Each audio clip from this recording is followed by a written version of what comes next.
ರೈತ ಬಾಂಧವರೇ, ತಮ್ಮೆಲ್ಲರಿಗೆ ನನ್ನ ನಮಸ್ಕಾರಗಳು. ಜೈ ಜವಾನ್ ಜೈ ಕಿಸಾನ್. ರೈತ ಬಾಂಧವರೇ, ಇವತ್ತಿನ ವಿಡಿಯೋದಲ್ಲಿ ನಾವು ಶುಂಠಿ ಬೆಳೆಯಲ್ಲಿ ಸಕ್ಸಸ್ ಆಗಬೇಕಾದರೆ, ಯಶಸ್ವಿ ಆಗಬೇಕಾದರೆ, ಶುಂಠಿ ಬೆಳೆಯಲ್ಲಿ ಹೆಚ್ಚಿನ ಇಳುವರಿ ತೆಗೆಯಬೇಕಾದರೆ ಏನು ಮಾಡಬೇಕಪ್ಪ ಅಂತಂದರೆ, ಮೊದಲನೇದಾಗಿ ಟ್ರೈಕೋಡರ್ಮಾ, ಸೂಡೋಮೋನಾಸ್ ಇವೆರಡು ಜೈವಿಕ ನಿಯಂತ್ರಣಗಳನ್ನು ನಾವು ಕಡ್ಡಾಯವಾಗಿ ಉಪಯೋಗ ಮಾಡಲೇಬೇಕು. ಟ್ರೈಕೋಡರ್ಮಾ ಮತ್ತು ಸೂಡೋಮೋನಾಸ್ ಇವೆರಡು ಏನಪ್ಪ ಅಂತಂದರೆ ಈ ಬ್ಯಾಕ್ಟೀರಿಯಲ್ ಡಿಸೀಸಸ್ ಮತ್ತು ಫಂಗಲ್ ಡಿಸೀಸಸ್, ಬ್ಯಾಕ್ಟೀರಿಯಲ್ ಮತ್ತು ಫಂಗಸ್ ಎರಡು ರೋಗಗಳನ್ನು ಇದು ಹತೋಟಿ ಮಾಡ್ತದೆ.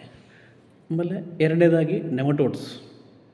ಸೊ ಈ ನೆಮಟೋಡ್ಸ್ ಶುಂಠಿಯಲ್ಲಿ ಹೇಗೆ ಕಂಟ್ರೋಲ್ ಮಾಡಬೇಕು?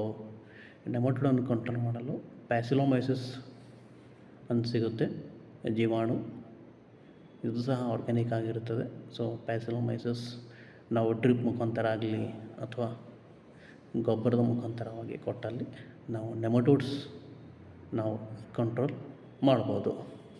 ಆಮೇಲೆ